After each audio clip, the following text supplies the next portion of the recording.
kung 50, blink. Ana, pabigay ka mata ha. Next, kung may kung 100, duha ka blink sa mata. Duha ka blink sa mata. Di ba yun ha? Blink sa mata ha. Next, kung may kung 1,000, duha ka kiss or ganang pouty lips like, ana? 1,000? Oh, 1,000. O may kung 20, eyebrow isa ka. Ay, ana? Ana ra? Ana ra? Sige, review ta. Kung may kung 50, blink once. 50. 100, kaduha blink. Ana, kaduha. May kung 500, kiss me, kasa, mag-blink ka lang. Ana. Next, kung may kung 1,000, kaduha. Kaduha. Ana.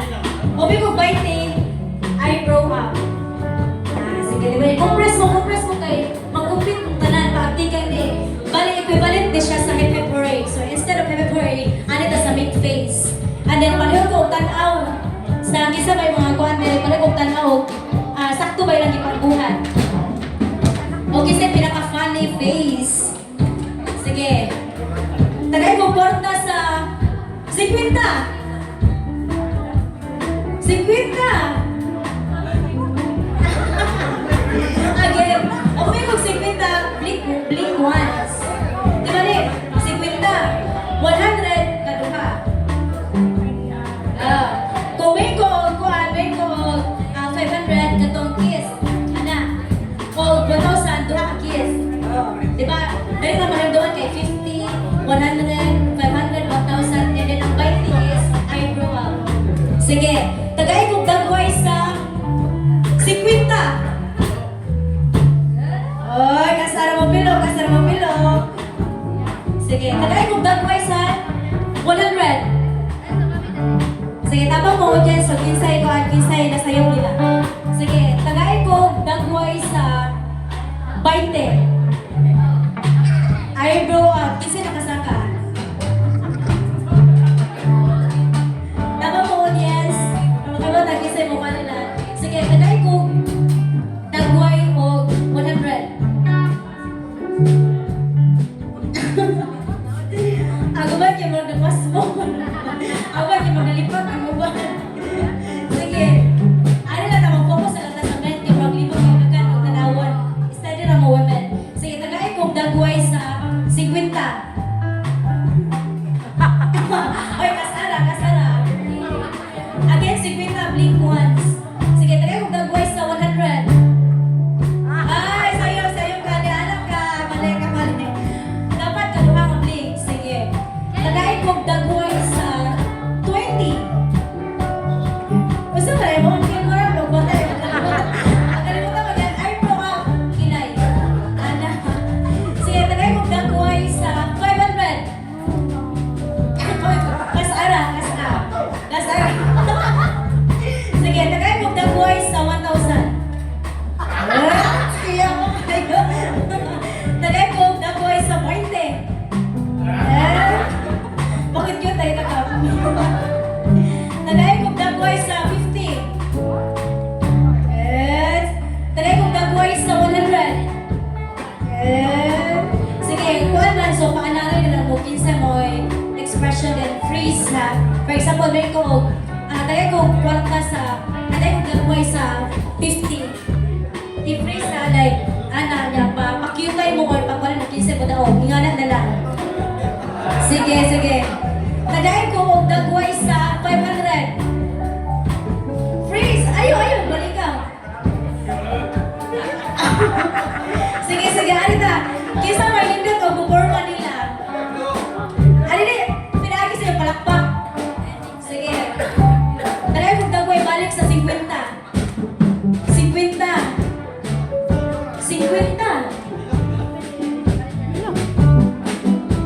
Ning, 100. 500. Okay, freeze. Sige, alita. Tara to, kinsay pinaka-bet ninyo tanan. Alita sa number 1. Okay. Ale, sa number 2. Number 3. Nagkahigan pa. Number 4.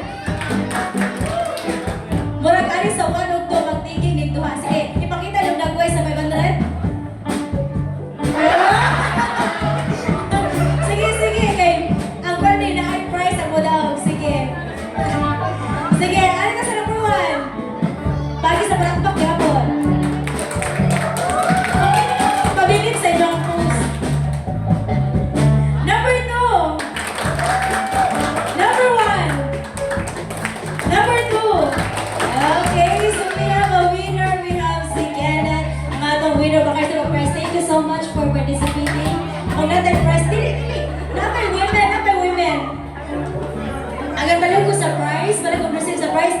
With picture mo eh. Kaya, with picture, kunya ka to yung mga posing with the birthday celebrant. Kinidakot bangka.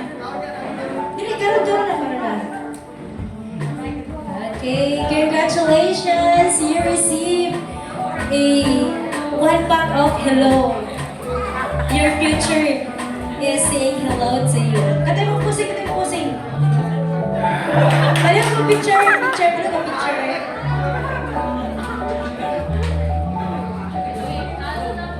Oh, pusing, katay pusing mo nga, kinagaan mo nga, 500.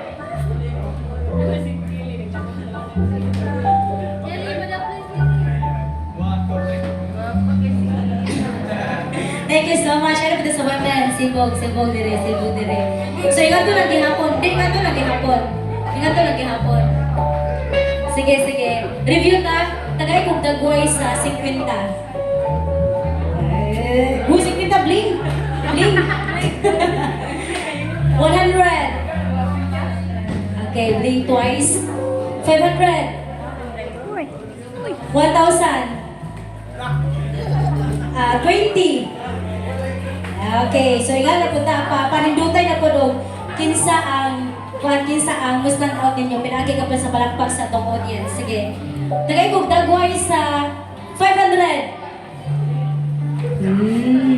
Tagay kong dagway sa 1,000. Tagay kong dagway sa 20.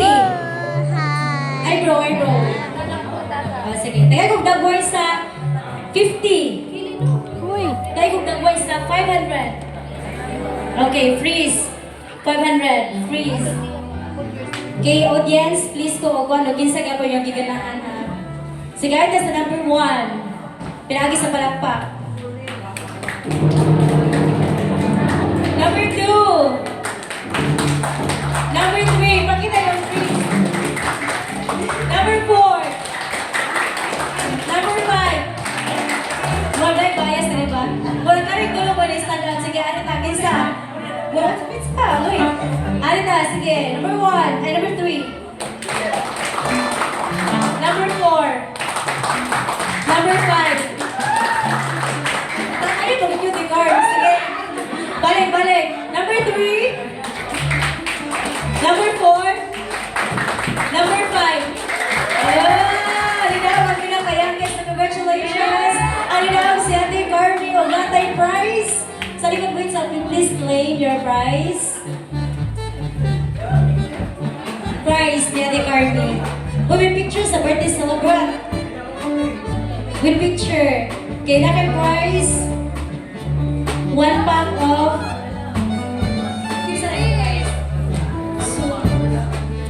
sige, kitong pusing ni mo nga. Katong gidagan ni mo nga pusing sa imong dagway. Okay, thank you so much. And now let's proceed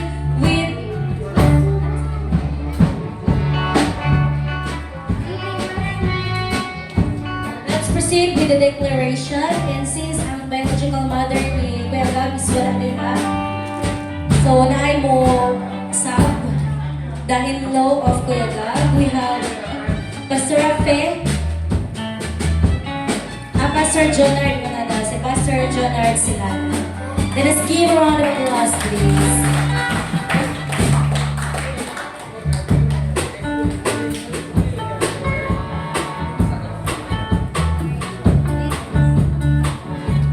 Blessed birthday, Diyos yung lawa na tawan. Abay kami, Mrs. din mo nga. Mabungahan ka sa kinabuhi. Amen. O, mubarog yun sa tanan, sa prinsipyos Ginoo. Kumusta pa? Ipadayon ang mga pagkatisoy para sa mga kalag sa katawan sa Diyos. Di ba? No? Ibarikugan. Namungaman na yun. Pag-i-declare nga, kinituloy-tuloy na Diyos kinabuhi. Anointing, discernment, to become a pastor again. Masama na usa ang leader. Murot yun sa ato tanan. Amen. Amen ba? Amen. Wala ni, taas kinabuhi sa din parayon sa pagpangalagad sa Ginoo. Thank you kayo. Thank you so much, Pastor Jonard. And next, we have the in-law of Kuya Gab Gihapon. We have Mother Fe Silagan. Let us give her a round of applause, please, to give a declaration sa ating birthday celebrant.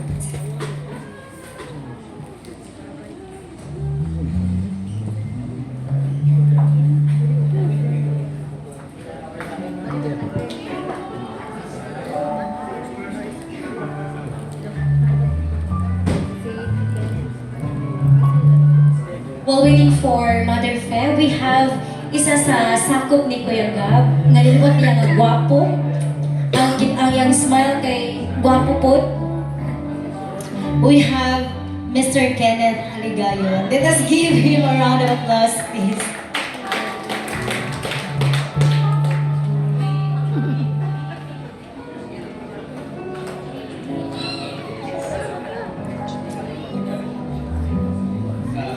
May gabi sa tanong. Ako lang naihan nga happy birthday kaya. Punta kapayang tagno. Kabubuhon. Ito, declare nga ang kitimuha ni mo sa mong kawalingon nga parang sa gingalihan sa Ginoo katuman. Sa imong pamilya. Imong kitimuha katuman yun. O more pa nga dagang madala kaya sa ilang may ikaw gamito o makaslo o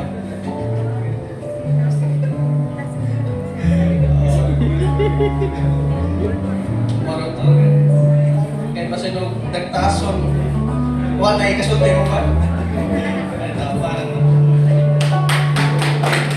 Thank you so much, Kenneth. And next to declare will be Pastora Fe Silagan. Again, let us give her a round of applause, please. Ano, bata na. Tapos kili. Tapos kili dahil. May gabi sa tanan mo. Unang-una, magpasalamat ko sa buhi nga Diyos, sa kinabuhi ni Gabriel, o labi na gyud sa akong pamilya nga giayos sa Ginoo. Magpasalamat ko nga mura ang among pamilya wala na division, nagkahiusa nami o labi na gyud sa pagpangalagad sa Dios. O mapasalamaton ko nga hingbaro gyud si Gabriel Asabana nga usahay gani ako sugon Gabriel banggaa gid akong anak dili pwede og malik gyud. Mo nang akong ikadeklarar nga nibarog naman siya, I declare nga usasad ka sa mga alagad sa Dios pohon. Amen. I declare nga mapastor ka. Yes. O dili jud ka mag-ulaw-ulaw sa pagbangga o di ka maikog nako nga mo bangga ni Manilin. Kung mali gyud. Og akong ideklara ta nga malipayon ang atong pamilya, labi na si Janjan madala na sa tiilan nga tinud-anay ng nangalagad. Ug salamat sa inyong kinabuhi nga kitang tanan pamilya karon nagkahiusa na wala na division. Mura ni akong i-deklarar salamat kayo nga nagkahiusa ang atong pamilya. Salamat. Thank you so much, Ate Fe. And last to declare, of course, ang pinakapalangga ni Kuya Gab. Nga walay pagkalubad. O age is just a number. O nagkadugay, nagkasweet din sila. We have Ate Madeline lagi. Ano palagpagan si Ate Madeline?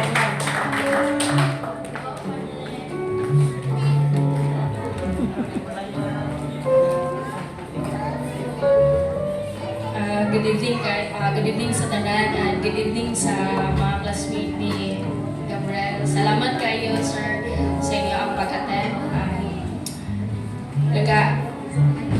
Happy birthday, blessed birthday, and I declare nga more pa ka nga gamiton sa Ginoo o may mo ka mauswagon, mabungahon sa imo ang kinabuhi. And Father's love, Father's image. Wala naman siguro ikoan pa nga gi-bless naman ka sa Ginoo. Glory to God. Padayon lang, manutayon sa pagpangalagan sa Ginoo, and I love you. I love you so much.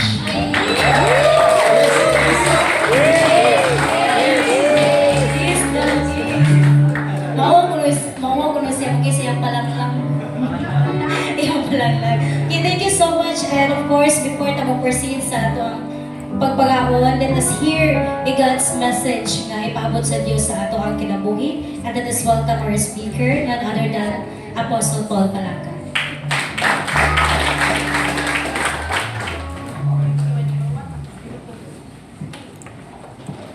Praise the Lord. Maayong gabi na itong tanan. So, blessed birthday, no? Ni Pastor Gabriel. Buhatag lang ko 5 ka mensahe sa Ginoo. So, diyan na ka, Pastor. So, sa tanang visitors, welcome. Maayong gabi. Salamat sa inyong paghatag og oras. Ining mga selebrasyon. Magapo sa tagin ng Diyos. Salamat din puntuha nga niya kami nagatigo, nagasaksi sa another nga panuhigon sa mga igsoon nga si Brother Gabriel. O nagato kami ng Diyos na taas pang mga panuhigon ng imong idugang sa imong anak o Diyos tungod kay dako kag plano sa imong katawhan. And Lord, I pray ko mag-bless nini kami mensahe o maghatag og kadasig sa matag manginaw sa ngalan ni Jesus. Amen. Pastor Gab, ayong gabi o blessed birthday. Unang mensahe nga akong i-share, makita sa Jeremiah 29:11. O nagyon ang pulong sa Diyos. For I know the plans I have for you, declares the Lord. Plans to prosper you and not to harm you. Plans to give you hope and a future. So, pagkanindot sa plano sa Ginoo, kaya ningon siya, ang plano yun sa mga tao, kauswagan. So before ta kauswagon sa Ginoo, kinalan mabago sa lang. No? Tungod kay sa diha bitang tao ni uswag na daan, nahagbong Ginoon. Kaya ang tinuod sa Genesis, so pa nakasa ang tao, mauswagon na daan. Pero tungod kay wala pa mahibantay nga na bitin. Dito nalitag ang tao ko na nga nagmatuod ni nga ang pinakabantayan ng Diyos sa kinabuhi sa tao kining naa sa sitwasyon nga masinso na. Pero lahi ang pagpasinso sa Ginoo sa iyong mga katawhan tungod kay package ni siya. Ningon ang pulong sa Ginoo, plans to give you future. So dili lang kay karon nga kasinsuhan, kundi pati ang kaugmaon. Kaugmaon sa iyang anak, kaugmaon sa iyong umabot nga henerasyon. O kini kasaad sa Ginoo nagmanifest gyud sa kinabuhi nila ni Kuya Gabriel. Kay saksi gyud mi sa unang nagsugod kini sila og igo ng negosyo kanabang ginagmay ra negosyo. Pero wala damhang karon. Doon na sila yung mga napundal, gihatag sa Ginoo nga mga panalangin, dili lang sa spiritual pati na po sa financial nga bahin. O ikaduhang mensahe nga ihatag sa Ginoo mga kagabion, ningon sa number 6:24 to 26. The Lord bless you and keep you. The Lord make His face shine on you and be gracious to you. The Lord turn His face toward you and give you peace. So kanina ningon ang saad sa Ginoo, pauswagon ta, kadon na po, Pastor Gab, ang mensahe sa Ginoo is tagaan kag kalinaw. Amen. Amen. Tungod kay ang panalangin nga ihatag sa Ginoo nato, dili lang kay material, kundi kini yung kalinaw. Amen ba? Katulo sa Salmo 20 verse 4, may He give you the desire of your heart and make all your plans succeed. So aside sa kalinaw, ang mga pag-ampo, tinguha sa itong kasing-kasing, ingon ang Biblia, tabuon ko sa Ginoo. I believe na usagid sa imong desire ang imong anak ug mga anak ay mahimo na gyud magamit sila para po sa harian sa Ginoo. O dugang pa ang mga tao nga mahimo kang instrumento para nila para mabag-o ang kinabuhi. Kaupat nga mensahe nga gihatag sa Ginoo sa Salmo 91 verse 11. For He will command His angels concerning you to guard you in all your ways. So, di lang kay kalinaw, di lang kay kauswagan, di lang kay tubagon na tumagampo, pati na po proteksyon. Di na kinanglan nga mag-hire tao bodyguard. Kaya na isa na Ginoo nga proteksyonan ta sa atong adlaw-adlaw nga lakaw. Kalima nga mensahe diri sa Proverbs 9 verse 11, ingon ang pulong sa Dios. For through wisdom your days will be many and years will be added to your life. Kaya ang kaalam sa adnis Ginoo ihatag niya sa mga tao nga matinahuron. No? Mga tao nga dunay pagtahod ngadto sa Ginoo. Kaya kining lima ka mensahe I declare nga mahimong mag-manifest ni sa imong kinabuhi ug dayon sa imong panimalay. Amen ba? Amen. O maura to siya? Kuwangan ba? Mahumana ka? Excited naman yung ba? But as to add the message, no? Sa message para sa mga visitors. Usa sa rason nga nung naata karon is mauni paagi nga makahimaman tas Ginoo. Kaningon ang Biblia sa Mateo 4. Ningon si Jesus, pangandam o paginulsol. Kaya hapit na ako mabalik. Kaya dili na to ikatinga nga ang sitwasyon karon sa tuwang palibot. Doon na lagi nakita nga kagubot. Bisa nasa itong madunggang balita, may patay, korupsyon. Tungod kay gisulat na ni sa libro sa kinabuhi, gitawag ang Biblia. Gisulat na ni sa Biblia nga pagbalik sa Ginoo dili sa panahon nga malinawon ang atong gobyerno. Kung dili ningon siya ang pinakasinyalis nga mobalik siya magkaunay-unay ang atong mga gobyerno. Kaya di na to ikatinga nga nagka gubot-gubot ang atuang gobyerno karon atong politika. Mas grabe kaysa sa panahon ni Marcos.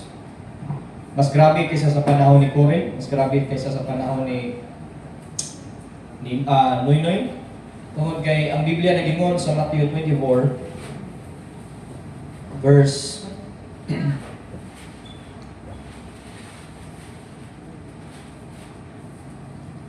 ningon diri sa verse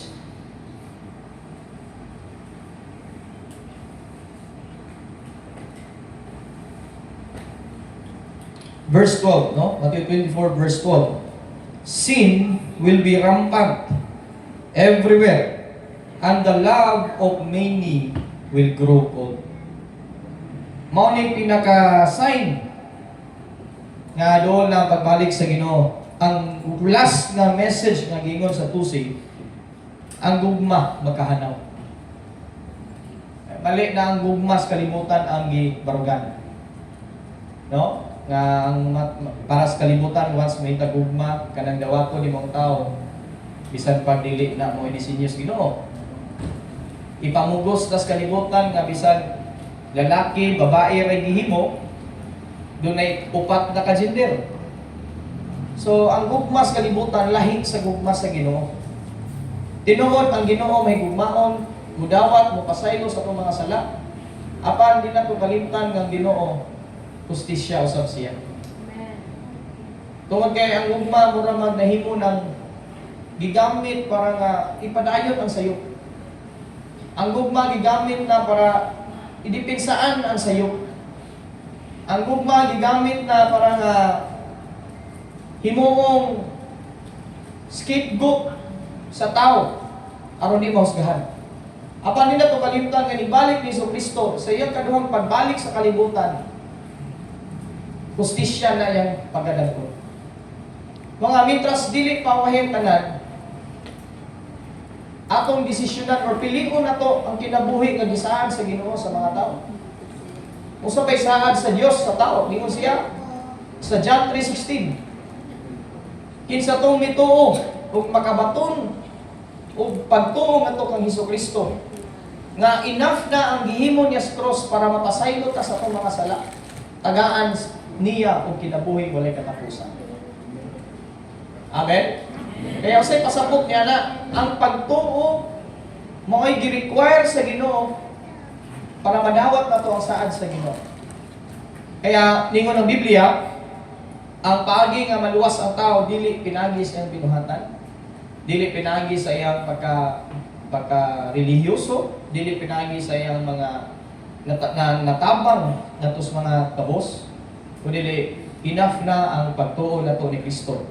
Dawaton nato siya, pahariyon nato siya, labaw sa tanan. Desisyon na nato biya nato mga sala. Kay dili kita ka sulod sa gingharihan sa Ginoo hangtod ato pahigugmaon ang sala. So, mao ni ang paagi nga maluwas ta dingon diri sa 13, apan ang usa nga magpadayon mo lahutay sa katapusan mao ray maluwas. So dili tanan nga gipili sa Ginoo na luwas. Kay ningon siya dire, ang tao lang nila hutay. Kaya isuon kung nagsugod na kasi mo kausaban, lahutay lang. Bisan pag bugal-bugalan ka, lahutay lang. Kay sa unahan, diha sila makakita, lahi na gyud kay may tabo sa kinabuhi. Sa una si Gabriel, di na malimtan, usa-usab kini ka bisyoso. Kaabot mi sa ilaha mag-basketball sa una. Usog ni manikog basketball sa una. Kasi sa Ginoo, wadyo ko maigo.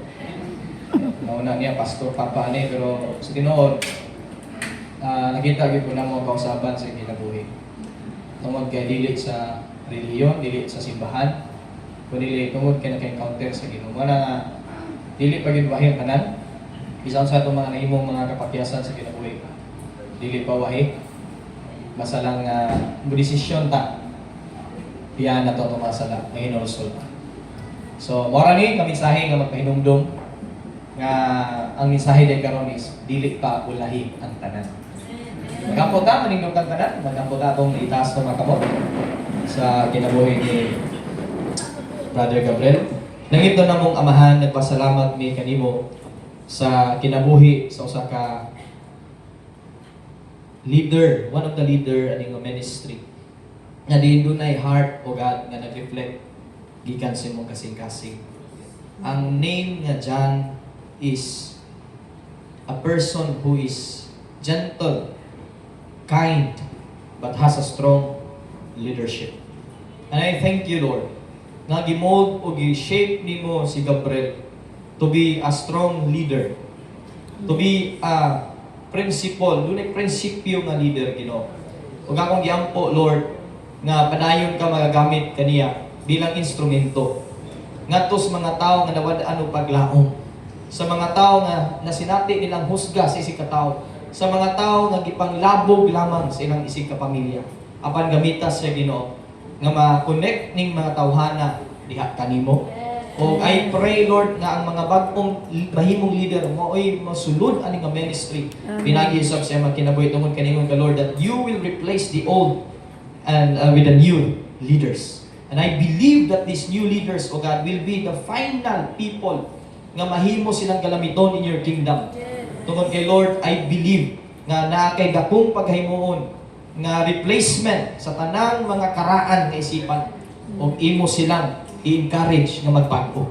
And salamat po Dios na kini usa ka testamento nga buhi ka nga among gialagaran. And I declare and decree dunay expansion and enlargement nga mahitabo sa family and ministry. Amen. Yang anak, Lord, mahimong successor in the ministry.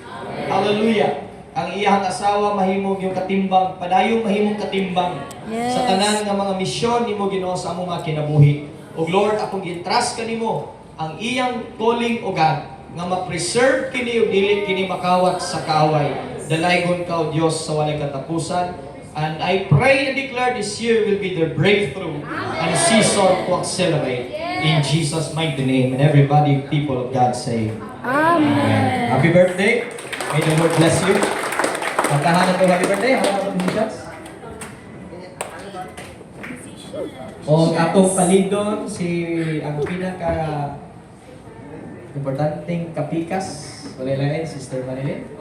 Mga itong pagkataon. Kasi gusto makadunog sa tingog ni Sister Manilin. Okay, palapagan na to Sister Manilin. Ladies and gentlemen, the leader of the band, Manilin Lage. Sige. Imuhan na eh.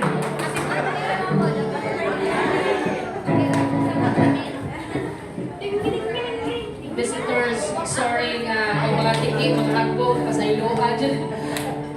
Tinood yan? Ano ka, ito ka?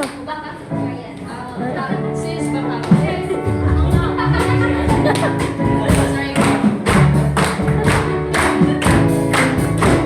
Happy birthday to you. Happy birthday,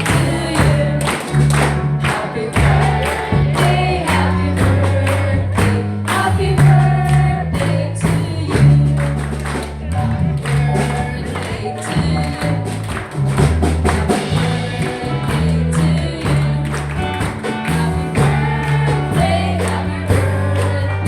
Happy birthday to you.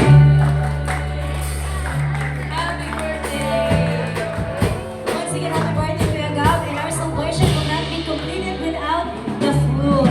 And requesting Pastor Revere to please pray for the food.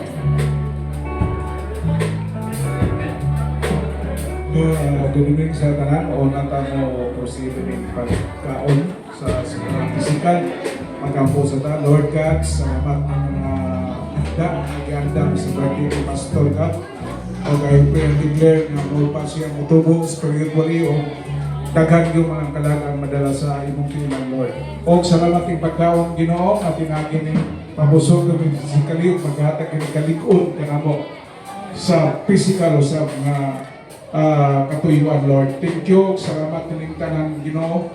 Sanctify this food in Jesus' name. Amen.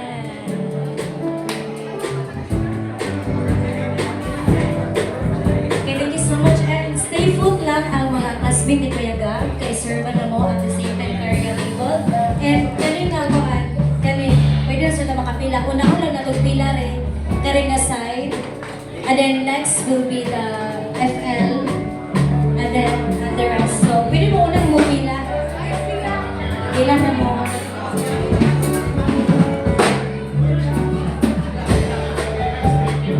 Again, ang mga pastor